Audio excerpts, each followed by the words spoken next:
for today's vlog guys. So mag-prank tayo kay ate at ang ipaprank natin ngayon ay hindi siya papansinin dahil sinampal-sampal ko nakin ay sinampal-sampal ako niya kahapon tapos ngayon hindi natin siya papansinin tara let's go. So wag niyo kakalimutan mag-share, subscribe and like and comment. So nilagay ko na nga yung camera dyan tapos sabi ko dyan ay huwag kang maingay dyan Rhea dahil mapunta na si ate. Tapos kinuha pa nga talaga niya yung lingkuranan. Tapos sinabihan ko naman nga huwag ka nga dyan, alis ka dyan. Tapos sabi niya naman okay.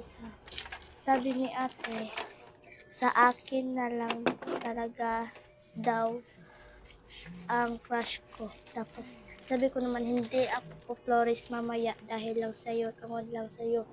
Ganyan ba? So ayan, sinusog niya na ako dyan. Tapos ganyan yun naman, dinadiraan lang na ako.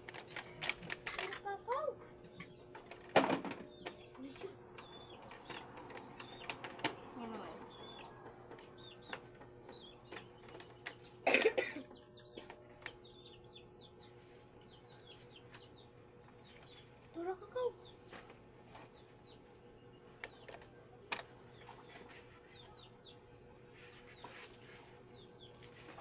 Paglayas mo.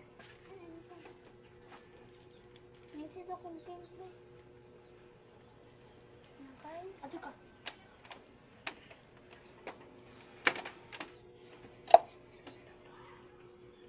Ayo.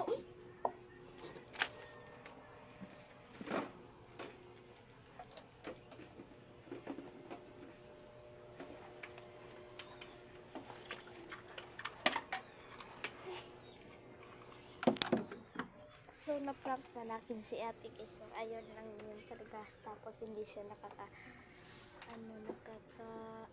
ko, yung ginagawa ko sa kanya. Pero, hindi ko siya pinapansin. So, goodbye guys. Bye-bye. At huwag niyong kakalimutan mag-like, share, comment, and subscribe.